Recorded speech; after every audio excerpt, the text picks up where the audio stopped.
Today I have a little to-do list for you, and that is we have a bunch of things we need to do to our social media profiles to help us optimize for fourth quarter success. Are you ready to learn what they are? I'm ready to share them. Let's dive in.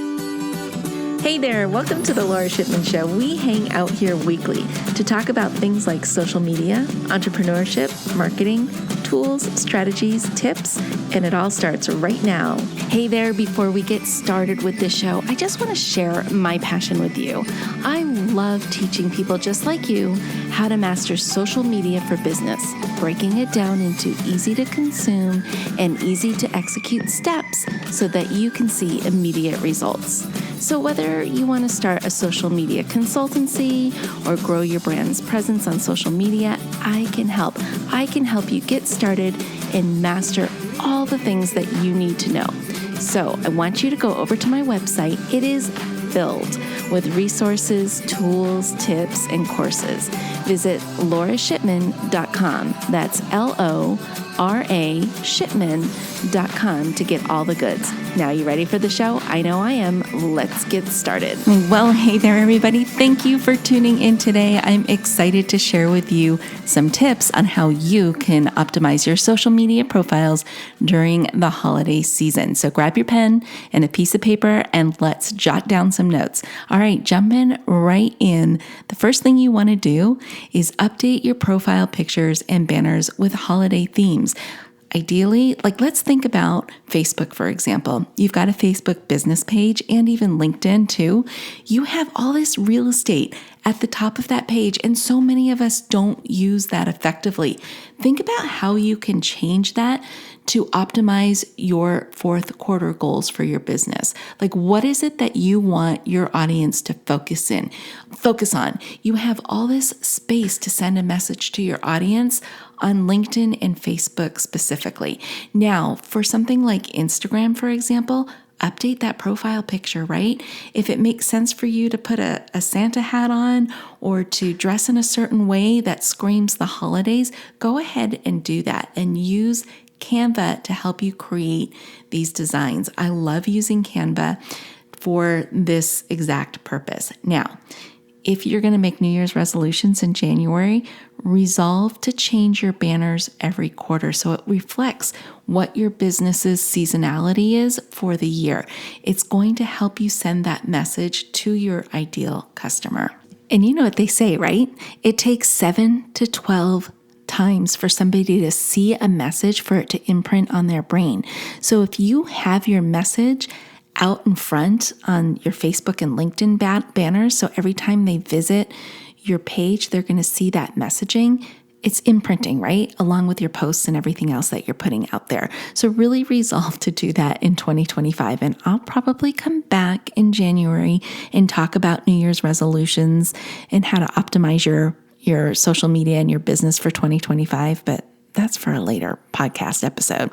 Okay, the next tip that I have is revise your bio. Yeah, let's revise our bios to include whatever our Q4 promotions or message or themes are for the remainder of the year.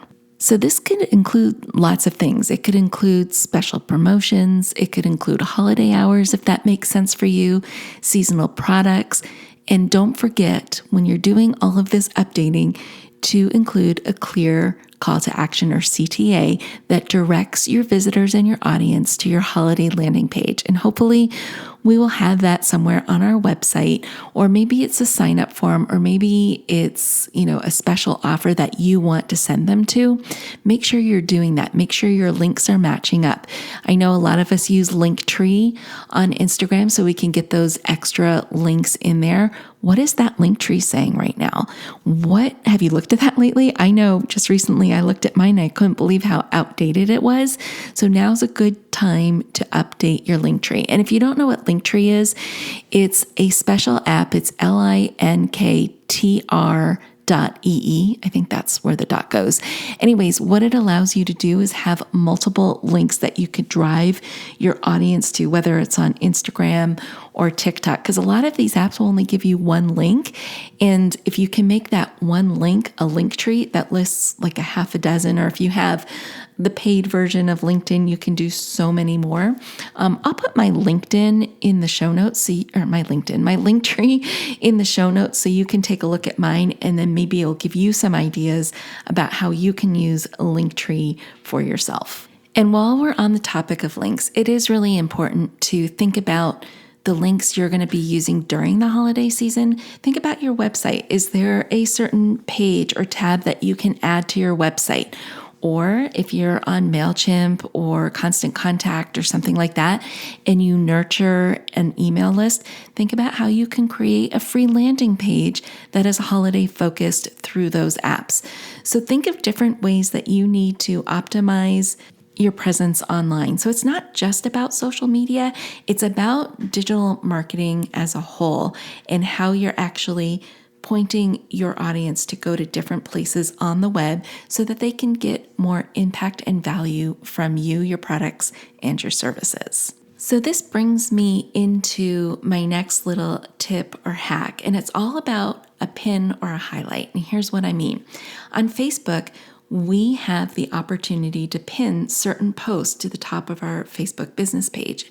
What you might want to do is create a collection of pins there that highlight certain holiday products and services or messages that you want your audience to see. The same thing holds true for Instagram, right? You can create a special highlight section of Instagram that highlights just holidays or fourth quarter initiatives or whatever message you want to send to your audience. So what you need to do this is be consistent about creating things like stories and then saving them to your highlight reel or your highlight section in Instagram. And it's super easy to do. All you have to do is click the little save button on your story and it'll give you the option to save it to highlights, and you just pick the highlight folder you want that to save to. And if you don't have a highlight folder created for Q4 yet, the cool thing is right when you're going to save the highlight, you can actually create a new highlight folder for that content. Okay, this next tip is all about social proof. So if you go back to your Google reviews, your Facebook reviews, anywhere that you collect reviews, maybe it's on Yelp, maybe it's on TripAdvisor, depending on what your business is, go back and look and see if you have any posts from previous holidays, and then take those reviews and use them as social media posts so people know what kind of value previous customers have received as a result of your product or service. Let's talk hashtags. Now is a great time to update your hashtag strategy and take a look at what you're using for hashtags. Make sure they still all apply.